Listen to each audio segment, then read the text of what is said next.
La última vez nos quedamos en Apocalipsis 1:9, en donde Juan se presenta como nuestro hermano y copartícipe nuestro en tres cosas: la tribulación, el reino y la perseverancia, la paciencia de Jesucristo.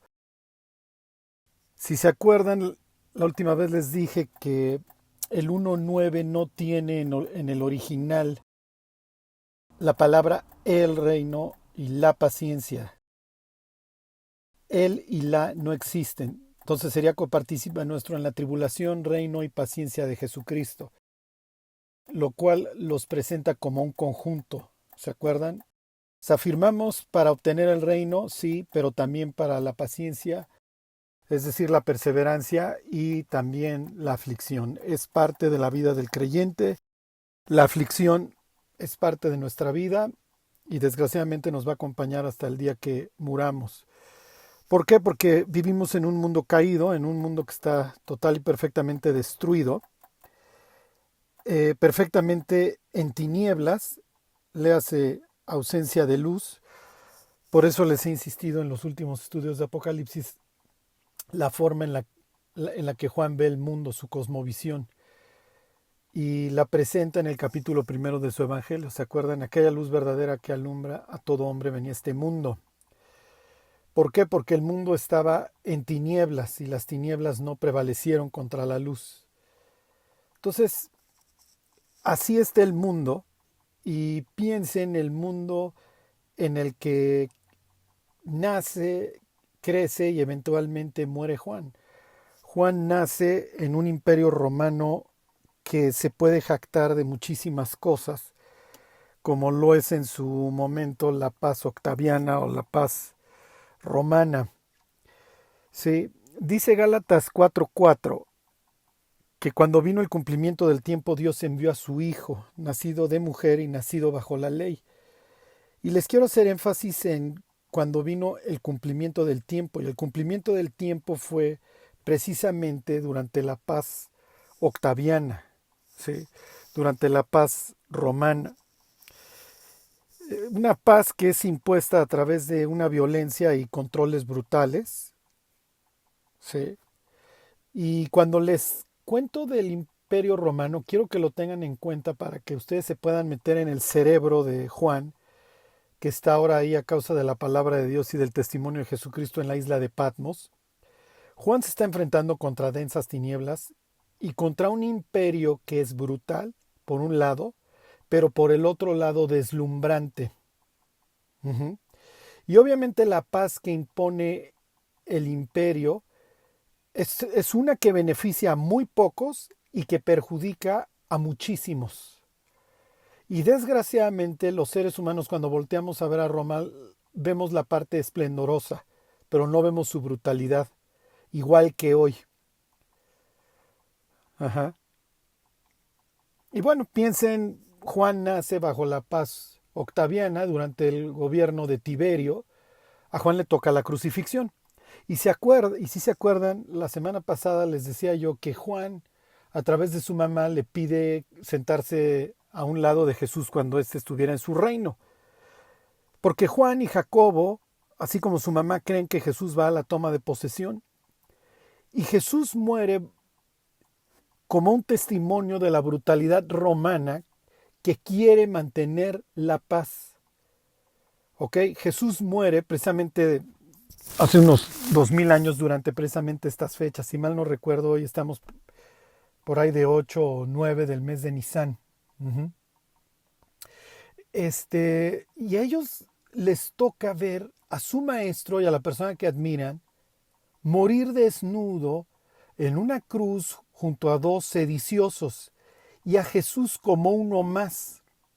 Y Jesús es presentado a los ojos, ¿cómo les diré?, del lector casual de los evangelios como un alborotador. Y si recuerdan, Pilato hace 1, 2, 3 y 4 esfuerzos por liberar a Jesús. A Pilato le importa un comino Jesús, no le interesa.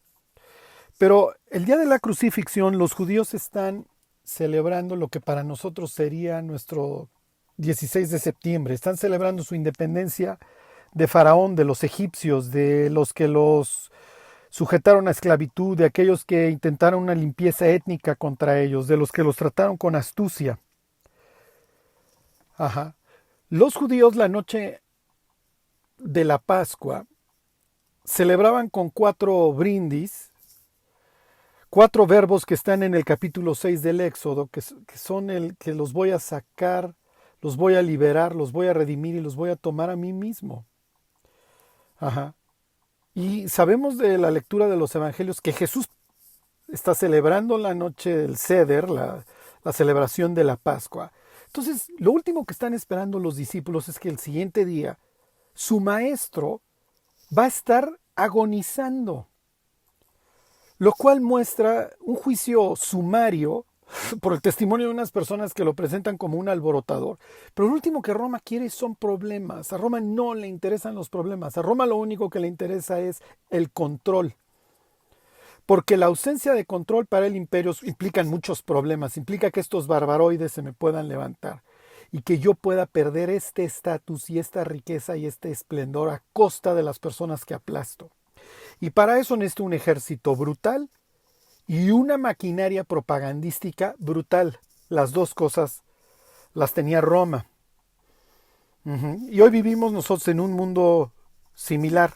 Tenemos todo un panteón de dioses, como lo tenían los romanos, que defendemos a capa y espada, que va desde políticos, esto es increíble, actores, ¿sí? La farándula, y hasta deportistas, pasando por youtubers, influencers, lo que ustedes quieran, cuyo objeto, cuya misión en la vida es presentarnos el esplendor, la gloria del mundo. Ajá. Una serie de dioses que nos recuerdan lo hermoso que es nuestro mundo. Si somos parte de este mundo, gozamos de los beneficios del espectáculo, el entretenimiento, las drogas y todo el esplendor y la vanidad de la vida.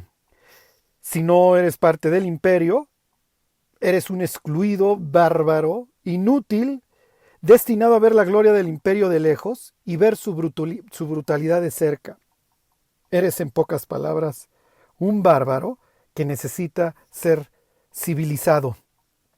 Piensa en Juan al pie de la cruz, viendo todo esto que odia, siendo él del norte de Israel y cerca de la vía Maris, acostumbrado a los latigazos, a las vejaciones, a las humillaciones por parte de la legión, ¿sí? Por parte del centurión, del cobrador de impuestos, ¿sí? La bota romana, que me obliga a tener su teatro con todo su espectáculo dramático y a veces vulgar y grotesco, sus insignias, sus dioses, su bota, su brutalidad, su violencia.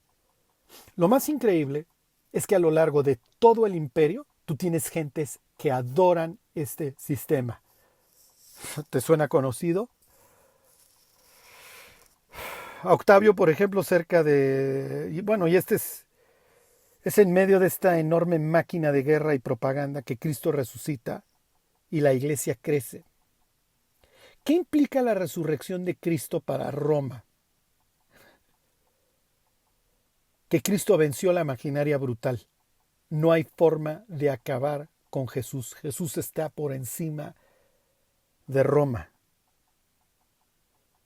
Jesús está por encima de estos emperadores y de estos dioses. A Octavio cerca de Éfeso se le ve como, piensen, así lo llaman, el principio de la paz. En otro lugar de Asia Menor se le llama el salvador de toda la raza humana, y el propio Senado se doblega ante Octavio para reconocer que esta paz romana es la paz del Augusto, ¿sí? Y si bien van variando obviamente los emperadores, ¿sí? La filosofía y el culto y todo el momento es exactamente el mismo. Es natural que Juan, que predica la resurrección, y luego entonces algo que es superior y mucho más poderoso y resistente al imperio, es natural que acabe en Patmos. Les voy a leer otros versículos del Apocalipsis que tienen esta misma expresión del 1:9, en donde Juan dice que está en la isla de Patmos por causa de 2 cosas, de la palabra y el testimonio. Les leo Apocalipsis 6:9. Cuando abrió el quinto sello, vi bajo el altar las almas de los que habían sido muertos por causa de la palabra de Dios y por el testimonio que tenían. Ajá. Entonces, no es que Juan simple y sencillamente estaba de viaje misionero en Patmos, no, o sea, está ahí como consecuencia de la palabra y del testimonio. Les leo 12:17. Este también tiene que ver con la persecución. Entonces el dragón se llenó de ira contra la mujer y se fue a hacer guerra contra el resto de la descendencia de ella, los que guardan los mandamientos de Dios y tienen el testimonio de Jesucristo. Obviamente todas estas palabras tienen por objeto hablarle a los cristianos de todas las épocas acerca de la perseverancia y, entre otras cosas, recordarles que van a sufrir persecución. En el 6:9 tienes a mártires, en el 12 tienes al dragón, al diablo, persiguiendo a los que quieran seguir a Dios. El 24 se los leo, dice, y vi tronos, y se sentaron sobre ellos los que recibieron la facultad de juzgar.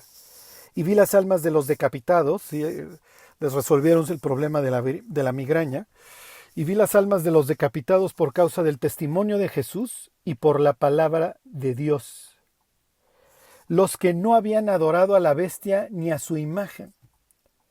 Cuando nosotros pensamos en la bestia, en las profecías del futuro, el anticristo, el falso profeta, se nos hace ridículo que haya personas que vayan a adorar a la bestia y a su imagen. Quiero que recuerden que el cristianismo está total y perfectamente infiltrado. Vemos muchas veces la salvación de la iglesia y parte de su avance dentro de la política. No tiene nada que ver. Retenemos a los que mantienen, toleramos a los que retienen la doctrina de Balaam que enseñaba a los israelitas a cometer fornicación y comer cosas sacrificadas a los ídolos. Hoy el cristianismo está lleno de sensualidad. Entonces esto de que se pone como algo que los creyentes, algo que sufrieron por el testimonio, lo entendemos, por la palabra lo entendemos, pero aclara aquí Juan, y no adoraron a la bestia, es porque la seducción y la tentación a pudrirnos con el imperio es grandísima. Nos fascina a los seres humanos la sensualidad. Nos hace olvidar que vivimos en un mundo caído y podrido. Nos hace olvidar la batalla. Esto de vencer se menciona y se menciona a lo largo de las Escrituras porque estamos en guerra. Y qué increíble es muchas veces querer salir corriendo y decir, yo ya no aguanto, me regreso a la posilga, a la sensualidad, a la vanidad de la vida. Y si saben contar, ya no cuenten conmigo. Porque la otra opción, ver el mundo y la realidad tal como es demasiado crudo, es demasiado feo, es demasiado horrible, no puede estar pasando. Hoy la humanidad está cediendo todas sus libertades, olvídense lo que viene. ¿Qué es mejor? Lo ideal, lo que quisiéramos, lo que desearíamos, es creer la historia oficial. No que ya vivimos en un planeta que está prácticamente en guerra y que somos parte colateral. Y que nuestras libertades y nuestra privacidad cada día se ven más disminuidas. La seducción y las ganas de adorar al sistema y navegar no contra la corriente sino con ella va a ser cada vez más grande. Y entre más profundices en tu relación con Dios, más loco te vas a ver y más enfermo en medio de esta generación torcida y perversa.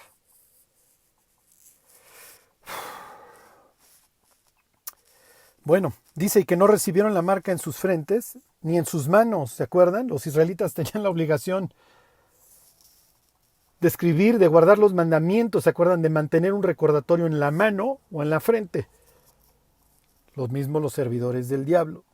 ¿Y qué dice luego? Y vivieron y reinaron con Cristo 1000 años. Entonces ahí tienes nuevamente la promesa para los que perseveran, la facultad de juzgar y de reinar con Cristo. Ok, No fue el camino obviamente fácil para Juan el madurar y el acabar en Patmos. Digo, de pasar a su toma de posesión gloriosa, a ver morir a Jesús, luego a su hermano y acabar en Patmos, pues obviamente Juan maduró desgraciadamente, como dicen, en el yunque de las lágrimas. Y la verdad, ¿quién quiere? Pero bueno, Dios tiene un plan para nuestras vidas y un camino para ella, y lo único que nos queda es transitarlo con los ojos puestos en Él. Bueno, dice el 1.10, y como han ido viendo y como seguirán viendo, esto del Apocalipsis, de irte versículo por versículo, tiene muchísima carne. Pero no se preocupen, poco a poco vamos a ir armando el rompecabezas, y la idea es que no nos vaya a dar mal de altura, que cuando lleguemos al capítulo 17 y 18, ahí sí a despotricar. Porque hay muchas personas que me dicen, ya empieza a despotricar. Para llegar al 17 y al 18 nos vamos a tardar varios meses y vamos a tener que pasar por 16 capítulos previos. Bueno, dice Juan, yo estaba en el Espíritu en el día del Señor y oí detrás de mí una gran voz como de trompeta. Ok, esta expresión en el Espíritu, pues es una que, bueno, pues por ejemplo, Daniel, Ezequiel, personas, Isaías, que tuvieron la oportunidad, Micaías, de estar frente a la presencia de Dios, de ver escenas celestiales. Piensen en Isaías capítulo 6. Envíame a mí, y la gloria de Dios y los serafines. O piensen en Daniel viendo esta escena en donde está el anciano de días y el Hijo del Hombre que se acerca hasta él. Piensen en Ezequiel que ve la gloria de Dios con los querubines, o el propio Juan. Entonces, estar en el Espíritu es un estado, obviamente, que le permite a la persona obtener la visión. Y entonces, de aquí para el Real, Juan nos va a empezar a contar todo lo que vio. ¿Sí? Esta expresión de en el Espíritu del Señor la va a repetir otras 3 veces. Ahorita las vemos. Pero antes, miren, vayan, ¿qué es Hechos capítulo 11. Les digo bien el versículo y se los pongo como ejemplo. ¿Se acuerdan? Pedro está en un terrado y está orando mientras le están preparando alimentos y tiene esta famosa visión en donde se descuelga un lienzo que tiene cualquier cantidad de palabras inmundas, palabras de animales inmundos, y se le ordena que mate y coma. Entonces está contando él aquí en el capítulo 11 y dice, 11:4. Entonces comenzó Pedro a contarles por orden lo sucedido, diciendo, porque aparte ya le reclamaron por haber entrado a casa de gentiles. Estaba yo en la ciudad de Jope orando y vi en éxtasis una visión. Y bueno, pues ya saben, el lienzo. Ahí mismo en Hechos capítulo 22, versículo 17. La diferencia entre lo que cuenta Juan y lo que van a contar Pedro y Pablo es que tanto Pedro como Pablo estaban orando. Juan aparentemente parece que simple y sencillamente está un día más en Patmos y Dios lo llama y entra en este estado, en el Espíritu, en donde Dios arranca su revelación. Es Hechos 22, 17, dice Pablo. Y me aconteció, vuelto a Jerusalén, que orando en el templo me sobrevino un éxtasis, misma situación de Pedro, y le vi que me decía, date prisa y sal prontamente de Jerusalén, porque no recibirán tu testimonio acerca de mí. Entonces, vayan ustedes a saber lo que implica este estado en el Espíritu, pero bueno, es en el que Dios toma a Juan, o al que lo lleva, para hacerle la revelación. Las siguientes 3 veces que Juan menciona este tema de en el Espíritu, va a ser llevado por invitación a 3 distintos lugares. Fíjese, esto resulta bastante interesante. Y les voy a mostrar un contraste. Ajá. Dice Apocalipsis 4:2. Y al instante yo estaba en el Espíritu, y he aquí un trono establecido en el cielo, y en el trono uno sentado. En el versículo anterior, el 4:1, a ver se los leo ahí de Apocalipsis, dice Juan que lo siguiente: después de esto miré, y aquí una puerta abierta en el cielo, y la primera voz que oí como de trompeta, hablando conmigo, dijo: sube acá, y yo te mostraré las cosas que sucederán después de estas. Y al instante estaba yo en el Espíritu. ¿A dónde lo llevan? Lo llevan al cielo.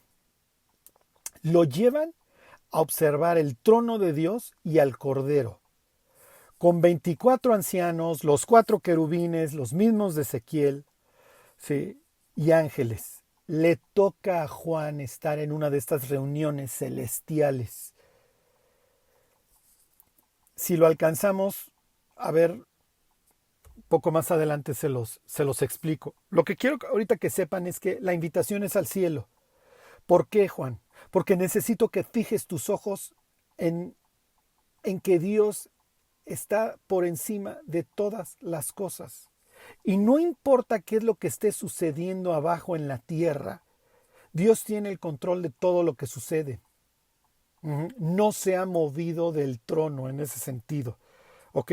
Pero tampoco, como lo vamos a ir viendo, es que no le interese lo que está sucediendo en la tierra. Al contrario. En esta escena que Juan ve adoración, etcétera, pero también ve un rollo escrito en la mano del que está sentado en el trono y que posteriormente abrirá el Cordero, que en pocas palabras es la destrucción de la maldad, la purificación del mundo y su regeneración para pasar a convivir con los santos, mientras el impío se pudre en el infierno.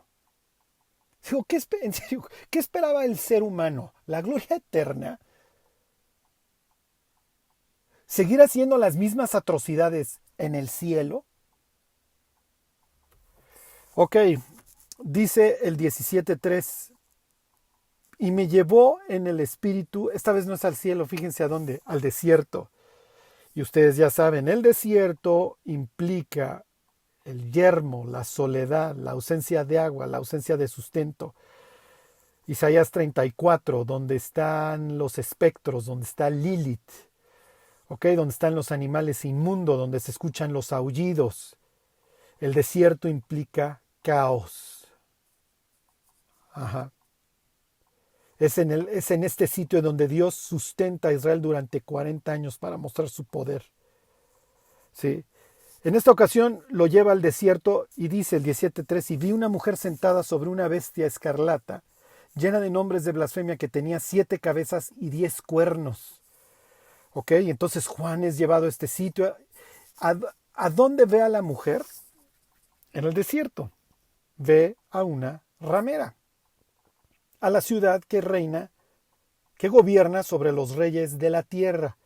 Pero con lo que quiero que se queden ahorita es que ahí va a ver a una mujer y la ve en el desierto, y la mujer está ebria.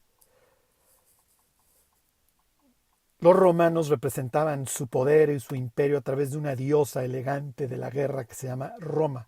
Y aquí se le presenta como una prostituta ebria. Pues es natural que a Juan y al resto de los cristianos no les cayera bien la forma en la que ellos hablan del mundo. Por eso el mundo nos alucina. ¿Se acuerdan de las palabras de Jesús?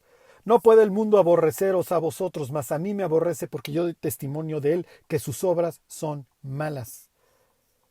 Si vosotros fuerais del mundo, el mundo amaría lo suyo. Pero como no sois del mundo, el mundo os aborrece.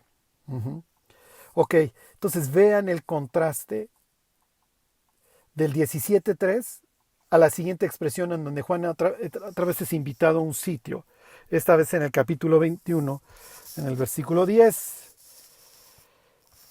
Dice Juan 21:10, y me llevó en el espíritu, otra vez tienes esta expresión, a un monte grande y alto. ¿Ok?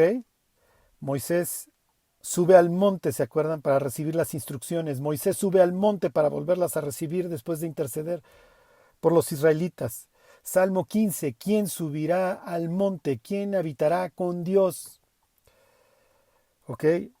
Entonces, lejos de ser llevado a un desierto, ahora Juan es llevado a un monte grande y alto. Y luego dice, y me mostró la gran ciudad santa de Jerusalén, que descendía del cielo, de Dios. Y más adelante ese Juan se le presenta como una novia. Entonces, por un lado, la ramera, esa falsa religiosidad humana que hoy impera en todo el planeta, Babilonia. Sí, porque hoy ya vivimos otra vez una especie de Babel en donde toda la tierra tiene un solo lenguaje. Ya todos en todo el planeta ya sabemos lo que es el tapabocas, la cuarentena, el pedir la comida a domicilio, etcétera. Ya tenemos un mismo nombre, casi un mismo lenguaje, una misma humanidad, un mundo global, una misma religiosidad. Y no se preocupen, poco a poco las van a ir reuniendo. Al fin que el espíritu detrás de ellas es exactamente el mismo. Y todas van a acabar en el quién como la bestia y quién podrá luchar contra ella y adorarán al dragón. Pues ya fuera máscaras. Ok. Entonces, por un lado tienes a la ramera en el desierto. Por el otro lado tienes para ver a la novia ataviada a un monte. Entonces aquí en el espíritu Juan está presentando un contraste. El cielo con todo su esplendor, luego el desierto con toda su sequía y su putrefacción y la ramera, y luego otra vez muestra una escena celestial, la ciudad celestial, pero esta vez ya no arriba, esta vez es descendiendo, para que se cumpla esta expresión, he aquí la casa, he aquí el tabernáculo de Dios con los hombres, ¿sí? Que es finalmente a lo que le tiramos. Bueno, entonces dice Juan que él estaba en el Espíritu en el día del Señor. ¿Qué es el día del Señor? Bueno, miren, como les vengo diciendo, esto del Apocalipsis no es ciencia exacta. Tienes 3 candidatos, inciso A, inciso B e inciso C para el día del Señor. Inciso A, el día del Señor es el lunes o el domingo. Los cristianos se reunían el primer día de la semana. Ajá.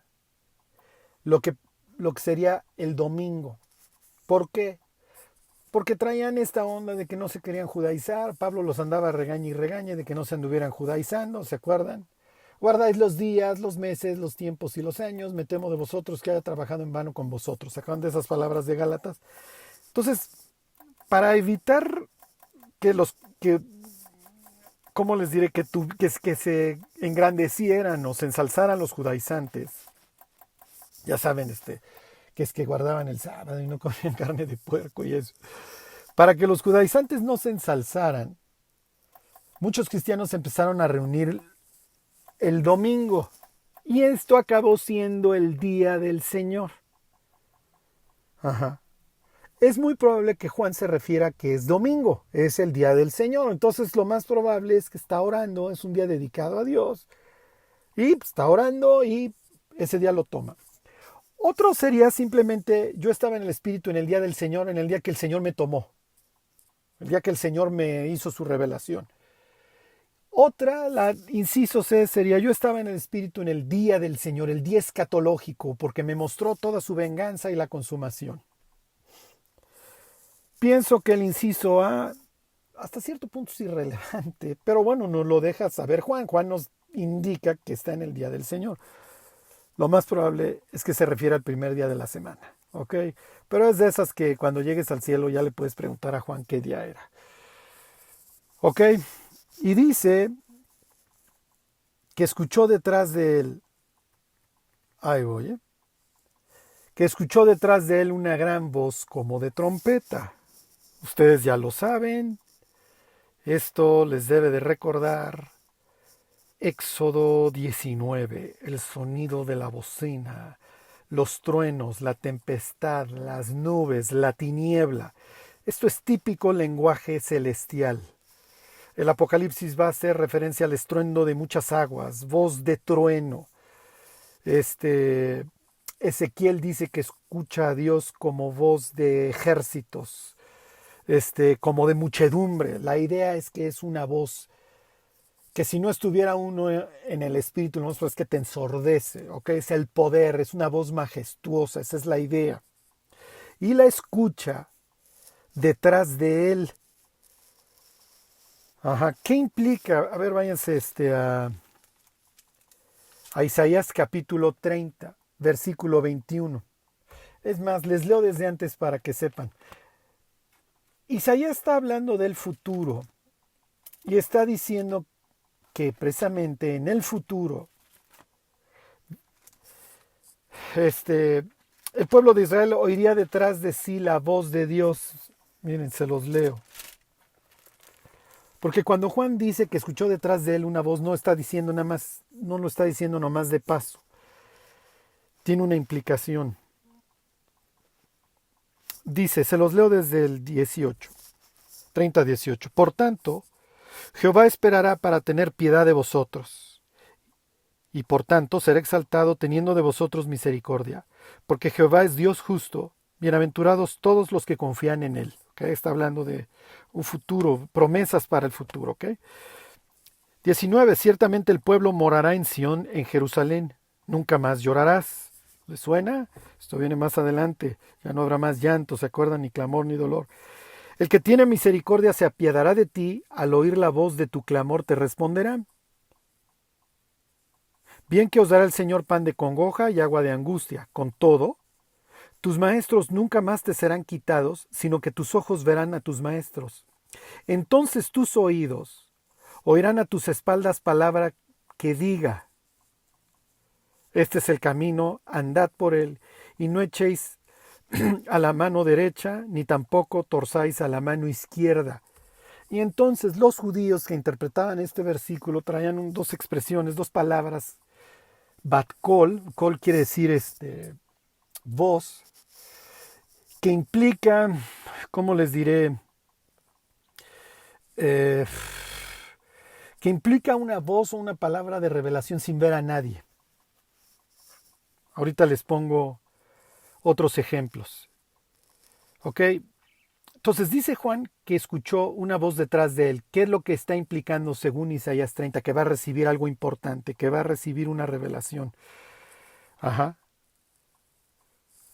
Ok, así lo veían. Y entonces dice, versículo 12, 1:12, y me volví para ver la voz que hablaba conmigo, y vuelto, vi 7 candeleros de oro. Juan se volvió para ver qué. Esto es bastante extraño. ¿Ok? Y es otro de esos pasajes que la primera vez que lo leemos, bueno, pues me volteé, escuché una voz detrás de mí, me volteé y ya, y vi 7 candeleros, y luego vi a un ser ahí celestial, etcétera, etcétera. Ahorita vemos quién es. Juan dice que se volteó a ver que, sí, efectivamente, las fone, las voces, no se ven. ¿O sí? Eh, Fíjense, yo ahorita les voy a poner el más claro. En la Septuaginta, en Éxodo capítulo 20, en el versículo 18, dice que y toda la gente vio la voz. En Deuteronomio 4:12 dice que, haciendo una recapitulación, dice, y una imagen no viste, sino solo una voz. Pero hay un versículo que mis queridos creyentes de Satélite y de Aragón, yo espero que recuerden, porque lo vimos en su momento estudiando el libro de Jeremías y los falsos profetas de este capítulo 23, Jeremías 23, en donde Dios le reclama a los profetas que no entraron en su consejo. La palabra hebrea es sod, que a veces se traduce consejo, puede ser asamblea, esa palabra también sería correcta, o el secreto. Pues sí, el consejo es a puerta cerrada, esa es la idea. No es que mañana quieras entrar al consejo de Ford Motor Company hasta arriba en el edificio de Ford en Michigan. No te van a dejar entrar. Pero eso sí, Dios le da la oportunidad a los profetas de entrar en su consejo, escuchar la revelación de Dios y transmitirla al pueblo. Ajá. Entonces váyanse a Jeremías 23.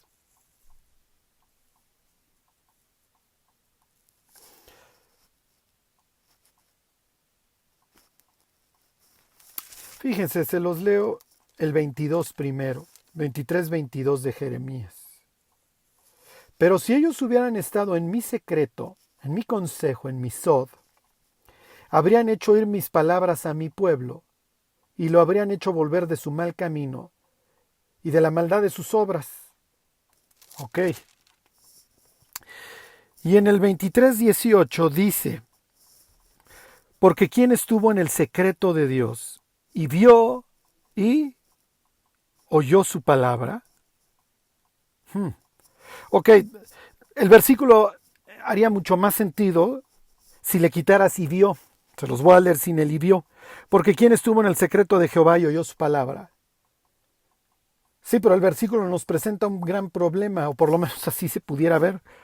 Dice que ¿quién vio la palabra? ¿En qué Dios creemos? En el principio era el Logos, y el Logos estaba con Dios, y el Logos era Dios. ¿Y qué dice Apocalipsis más adelante? Y en su vestidura y en su muslo tiene escrito este nombre, Rey de Reyes y Señor de Señores. Me equivoqué, les dije mal de memoria.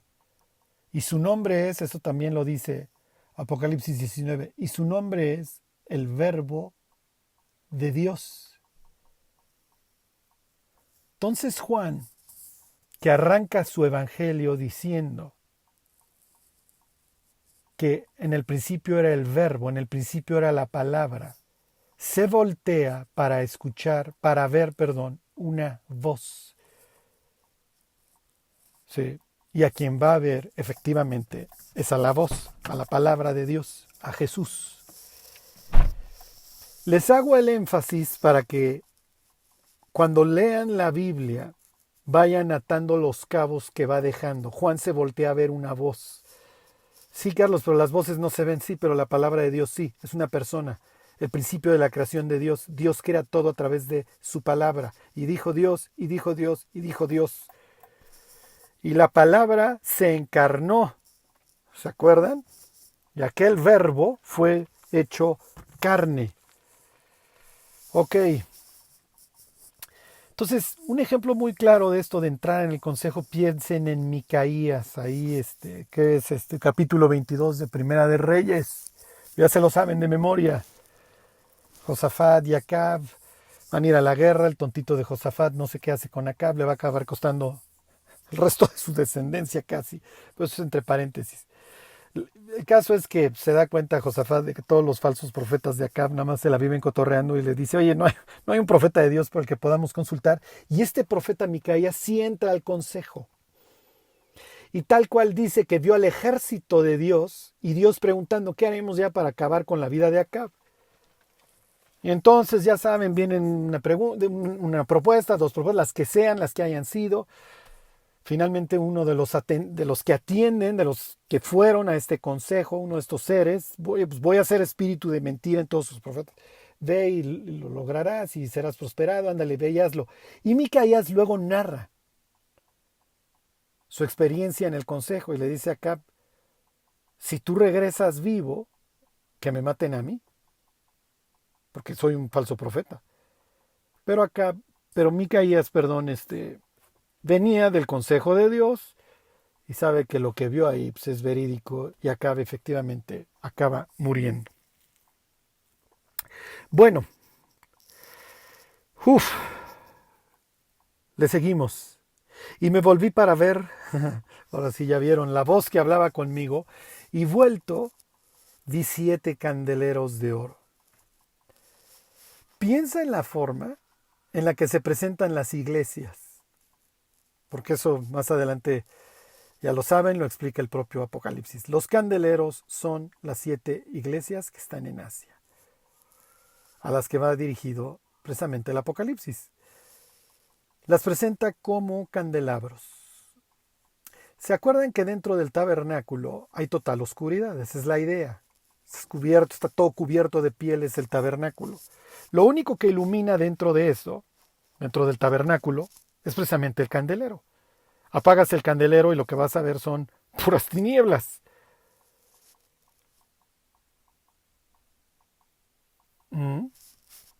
¿Ya lo entendieron? La iglesia es presentada como la luz de este mundo. Y en la medida en que las iglesias hagan un buen trabajo, va a haber luz. En la medida en que las iglesias hagan mal trabajo, va a haber tinieblas. Roma se iluminó. Roma, el imperio repugnante, asqueroso, que ve a Daniel ahí salir del agua, una bestia de terror que todo lo destruye con los dientes y las patas, ¿se acuerdan? Esta bestia asquerosa desde el punto de vista de Dios, porque desde el punto de vista de los youtubers, influencers de aquella época y de los de hoy, es lo máximo. Pero desde el punto de vista de Dios, Roma es lo más repugnante. Este imperio tan seductor y tan fascinante para Dios es repugnante. Está en tinieblas, pero las iglesias hicieron un gran trabajo.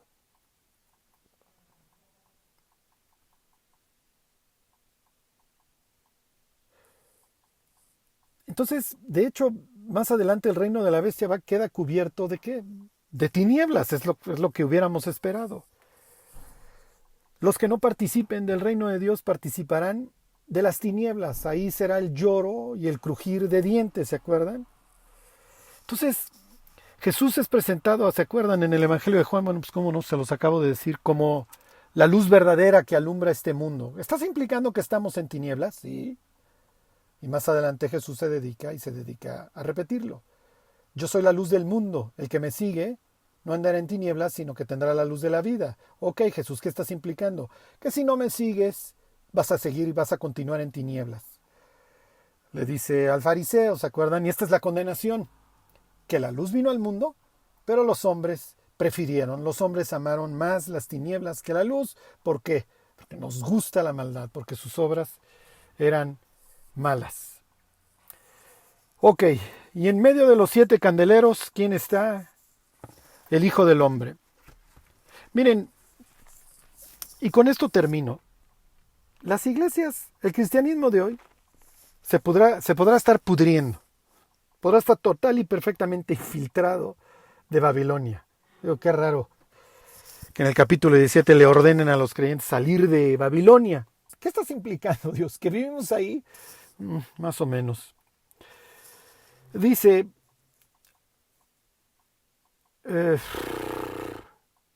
perdón, el 10, yo estaba en el Espíritu en el día del Señor y oí detrás de mí una gran voz como de trompeta que decía, me brinqué el 11, yo soy el Alfa y la Omega, el primero y el último, escribe en un libro las cosas que ves y envíalo a las 7 iglesias que están en Asia, Éfeso, Esmirna, Pérgamo, Tiatira, Sardis, Filadelfia y la Odisea. La próxima vez vemos el 11.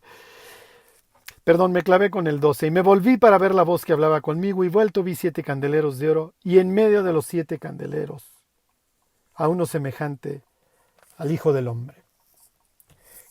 Cristo está en medio de los 7 candeleros. Y los 7 candeleros y sus líderes, ya veremos quiénes son estos ángeles, están en su mano. Entonces, si la iglesia X o Y ya se pudrió, ya se murió, es mundana, Dios está en medio de ella. Y Dios la va a juzgar como lo habrá hecho con Pérgamo, con Tiatira, con la Odisea, con Sardis, quizá con Éfeso. Quizá con ninguna. ¿Y a qué me refiero con el quizá con ninguna de ellas en particular? Quizá arreglaron. Quizá recibieron la carta y se volvieron a Dios. Quizá conforme vaya avanzando la putrefacción, unas iglesias se vuelvan cada vez más mundanas y celebren la llegada de la bestia. Pero otras quizá vuelvan a agarrar la Biblia y la abran. Bueno, les digo de una vez para terminar el 11. Jesús dice, ese me lo brinqué, se los doy en desorden, yo soy el Alfa y la Omega, el primero y el último. Esto ya lo sabemos, la primera y última letra del alfabeto. La usó Dios Padre para sí mismo en el 1.8, esta vez la usa Jesús, esta expresión para sí mismo. Dice que es el primero y el último, ¿se acuerdan? Isaías 44:6, yo Jehová, yo el primero y yo el postrero. Y esta vez Jesús se lo arroga a sí mismo, Jesús está diciendo que es Dios. Y dice que escriba en un libro lo que ve y que lo envíe a 7 iglesias. El número 7 se repite y se repite a lo largo de todo el Apocalipsis. 7 iglesias, 7 candeleros, 7 estrellas, 7 ángeles, Apocalipsis 8:2 frente a Dios, 7 sellos, 7 trompetas, 7 copas, una bestia que tiene 7 cuernos. Obviamente el número 7 es un número que trae sello de divino, en donde Dios está telegrafiando algo, por lo general, plenitud. Cuando la Biblia dice que le escriba a 7 iglesias, el mensaje que está mandando es escríbele al cristianismo en general. Si se fijan, Pablo le escribe a 7 congregaciones, a los romanos, a los corintios, a los gálatas, a los efesios, a los filipenses, a los colosenses y a los tesalonicenses, igual que Juan. ¿Será casualidad? Lo más probable es que no.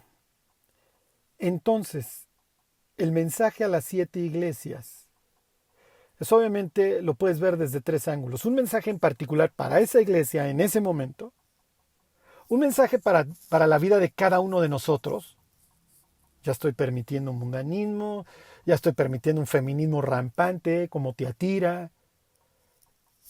Ya me pudrí con el mundo como la Odisea, ya soy indolente. Ya no sé ni para qué predico como Éfeso. Y número 3, un mensaje para todos los creyentes a lo largo de todas las edades.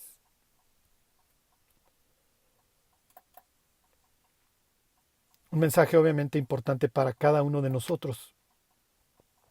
Cada una de estas cartitas, mini cartas que se le escribe a cada una de estas iglesias, termina con una amonestación típica judía. El que tenga oídos para oír, que oiga. Ahí vamos a terminar hoy. El que tenga oídos para oír, que oiga.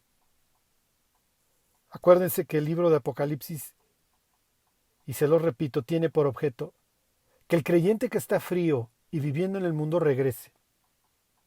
Y que el creyente que está viviendo para Dios y como consecuencia de ello está sufriendo, que continúe, que persevere, que se mantenga. Porque las promesas de Dios están ahí para él. La victoria de Cristo ya se consiguió, pero todavía no, en un sentido, no se ha consumado ya de forma real y definitiva en nuestra vida. Seguimos en esta carne, seguimos en este mundo. Y lo que quisiéramos, como dice 2 de Corintios, es el nuevo tabernáculo y, como dice Pablo, cielos nuevos y tierra nueva en donde mora la justicia. Mientras, nuestro llamado es hacer luz para el mundo. Y recuérdenlo, la fe sin obras es muerta. Que Dios los bendiga.